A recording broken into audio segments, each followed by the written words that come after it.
Israel ನಡೆಸಿದ ವೈಮಾನಿಕ ದಾಳಿಯಲ್ಲಿ ತನ್ನ ರಾಷ್ಟ್ರೀಯ ಭದ್ರತಾ ಮುಖ್ಯಸ್ಥ ಅಲಿ ಲಾರಿಜಾನಿ ಮತ್ತು ಬಸಿಜ್ ಪಡೆಯ ಮುಖ್ಯಸ್ಥ ಗುಲಾಂ ರೆಜಾ ಸುಲೈಮಾನಿ ಸಾವನ್ನಪ್ಪಿರುವುದನ್ನು ಇರಾನ್ ಅಧಿಕೃತವಾಗಿ ಖಚಿತಪಡಿಸಿದೆ.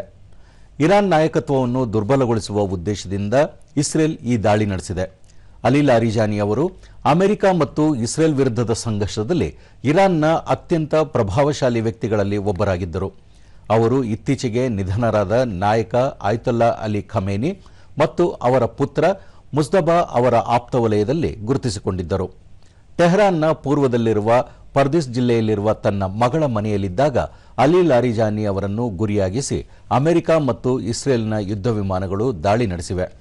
ಇಸ್ರೇಲ್ ರಕ್ಷಣಾ ಸಚಿವ ಇಸ್ರೇಲ್ ಕಟ್ಸ್ ಅವರು ಲಾರಿಜಾನಿ ಮತ್ತು ಸುಲೈಮಾನಿ ಅವರನ್ನು ನಿನ್ನೆ ರಾತ್ರಿ ಹತ್ಯೆ ಮಾಡಲಾಗಿದೆ ಎಂದು ದೃಢಪಡಿಸಿದ್ದಾರೆ.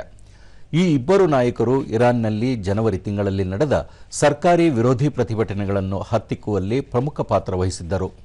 ಇರಾನ್ನ 47 ವರ್ಷಗಳ ಆಡಳಿತಕ್ಕೆ ಸವಾಲಾಗಿದ್ದ ಈ ಪ್ರತಿಭಟನೆಗಳ ವಿರುದ್ಧ ಇವರು ಕಠಿಣ ಕ್ರಮಗಳನ್ನು ಕೈಗೊಂಡಿದ್ದರು. ಪ್ರಸ್ತುತ ನಡೆಯುತ್ತಿರುವ ಸಂಘರ್ಷದ ನಡುವೆ ಇರಾನ್ನ ಪ್ರಮುಖ ಭದ್ರತಾ ಅಧಿಕಾರಿಗಳ ಹತ್ಯೆಯು ಆ ದೇಶದ ನಾಯಕತ್ವಕ್ಕೆ ದೊಡ್ಡ ಹೊಡೆತ ನೀಡಿದಂತಾಗಿದೆ.